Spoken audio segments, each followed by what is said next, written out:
如果你冇策略化你嘅 Google 廣告結構，你可能嘥咗好多錢。今日我帶俾你4點，令你從中知道點樣可以策略化組織你嘅 Google 廣告結構，令你從中知道邊度可以慳得更加多錢，邊度可以賺得更加多錢。Where there's no vision, people perish。你 Google 嘅廣告同埋系列一定要有目的。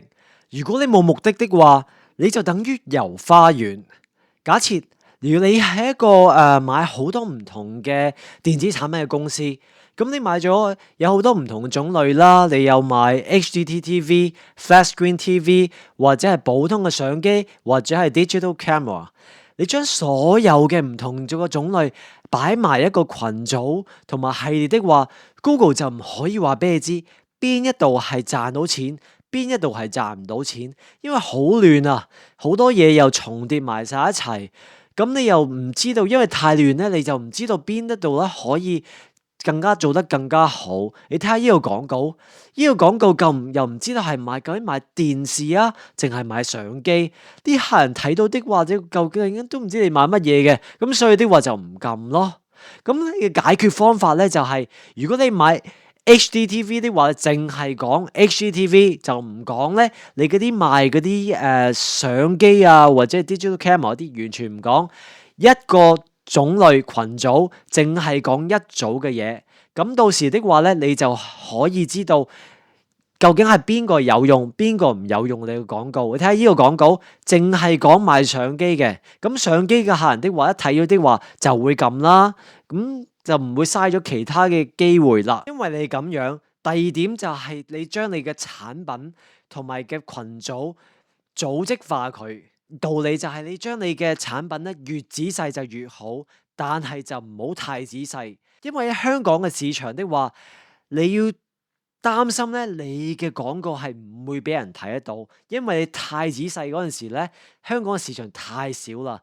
Google 的話，如果少人揾的話，佢就唔會俾你睇到噶。咁所以的話咧，你就損失咗好多機會啦。所以的話咧，假設你就係如果你買 OLED 嘅 HDTV 嚟講的話咧，你或者可以簡單啲講就 HDTV 就算啦。即係你想或者廣闊你嘅關鍵詞或者係做你嘅關鍵詞仔細的話，你一定要越試得多就越好。咁如果你究竟話究竟你可以究竟係咩會太仔細啊？咁你可以用下 Google 嘅關鍵詞嘅工具，可以將你咧預計一下究竟咧你可唔可以多人揾咯？咁你將多少人揾嗰陣時的話咧，你將嗰個的話就擺去啲細嘅群組嗰度，多人揾的話咧，或者係擺去另外一個組嗰度咧，就可以係清楚啲咯。咁你就可以計清楚咧，邊一個係有力，同邊一個咧就冇力，同埋幫得到你。記住 Google 嘅廣告關鍵詞嘅工具好多時都唔準噶，因為咧佢只不過係預測嚟噶。所以咧，你做好你個廣告嗰陣時咧，你一定要成日都要 check 一 check，究竟係你嘅成績究竟係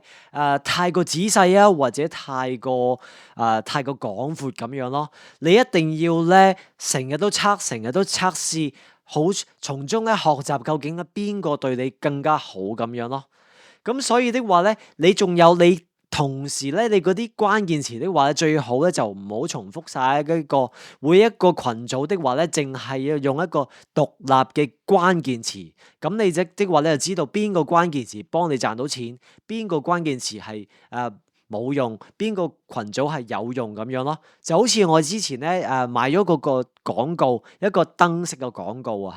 嚇。咁燈飾的話，一年嚟講都話啲人都可能幫人買燈飾啊咁樣啦。但係呢，有時香港咧，即係大約12月嗰陣時咧，就好多人咧都係揾燈飾啊。咁然之後咧就嘥咗好多錢，因為咧嗰陣時買咗燈飾嗰陣時，啲人個個人都咪撳個燈飾，其實嗰啲人都唔係買嘅。所以你做 Google 嗰陣時的話咧，你唔係覺得做咗一次的話咧，呢就搞掂晒啦。你成日都要 check 一 check 噶，所以咧就係要技巧咯。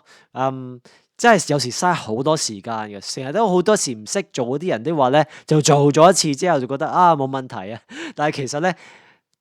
你想做得有成績，一定要成日 check，成日都要睇下競爭對手又點樣，你又點做咁樣，一大嘅嘢佢出呢招，我哋出呢招咁樣，成日都要變通咁樣，同埋Google 嗰度嘅程式嗰度咧，成日都變噶，所以就好煩好煩。咁咧就去咗。要教你第3點啦，就係因為咁複雜，所以咧我就建議你大家用一個金字塔嘅方式去組織你嘅 Google 嘅廣告嘅群組同埋關鍵詞。闊嘅地方你咧就係擺大路嘅關鍵詞，細嘅地方即係尖嘅地方咧，你就擺啲比較冷門嘅關鍵詞。咁當你做咗呢個方式之後咧，你就可以利用 Google 一個啲工具咧，去介紹你點樣可以喺邊個關鍵詞嗰度咧做多啲嘢，賺得更加多錢，或者係減少更加多錢，你可以計得到出嚟咯。咁呢個咧當然係喺呢個 video 做講唔晒啦。咁比如金字塔嘅一個例子，呢條毛巾，OK，咁咧就係毛巾的話咧，就係最闊嘅的話咧，就係毛巾咯。然之後再窄一步的話咧，就係咩質料，然之後再窄一步的話咧，或者係咩顏色啊，然之後再窄一步可能係牌子或者係一啲價錢啦。咁通常咧牌子咧都比較闊少少噶。咁因為好多時都話啲牌子啊嗰啲價錢嗰啲的話咧，都係息息相關咁樣咯。咁然之後的話咧，當你解決咗呢個問題之後的話咧，再用呢個金字塔嘅方式的話咧，去揾一個 sweet spot。sweet spot 咧就即是話咧係邊一個層面咧幫你賺得更加多錢，邊個層面賺得最少錢？即係假設如果你係買一個高級嘅毛巾的話咧，如果你係擺個金字塔嗰個啲頭，即係嗰啲關鍵詞太過廣闊啊，啲人的話咧撳好多時會撳咗你啦，同埋咧因為你買啲貴嘅嘢啊，咁所以的話咧，有時未必個個人接受到你嘅價錢咯，即係幾百蚊一條咁細嘅毛巾，咁冇可能啲人接受得到啊，好少人接受得到。咁所以的話咧，你就可能唔係咁適合咯。所以咧，但係如果你係 IKEA 的話，可能你咁廣闊的話咧，可能要接受得到喎。所以你一定要試咯，唔可以淨係做咗呢個廣告之後就算咗。你一定要揾個 sweet spot，邊一層邊一個階層的話咧係最幫你揾得更加多錢，多人撳咁樣咯。就好似一啲例子的話，嗱就好似你我之前幫人哋啲客人咧賣啲廣告咁樣，有好多人撳，但係咧最後咧好少嘅客人啊。即係得幾個客人咁撳，好多人撳，但係真正客人就少咯。但係同時咧，有啲嘅廣告關鍵詞咧，一句先撳得幾次嘅，但係咧就係嗰啲客人咧就係比較重要咯。咁即係好似呢啲例子，可能係地產啊咁樣好，因為你即係一年可能都係做比較少嘅數量嘅客人啊，但係咧嗰啲客人嘅質素一定要好咯。咁如果啲毛巾啊嗰啲咩啲即係小細嘅嘢的話咧，你可以廣闊啲都冇問題。所以啲話咧，你一定要冇一個咧one size fit all 嘅例子咯。你一定要咧知道你個產品嘅來源嘅質素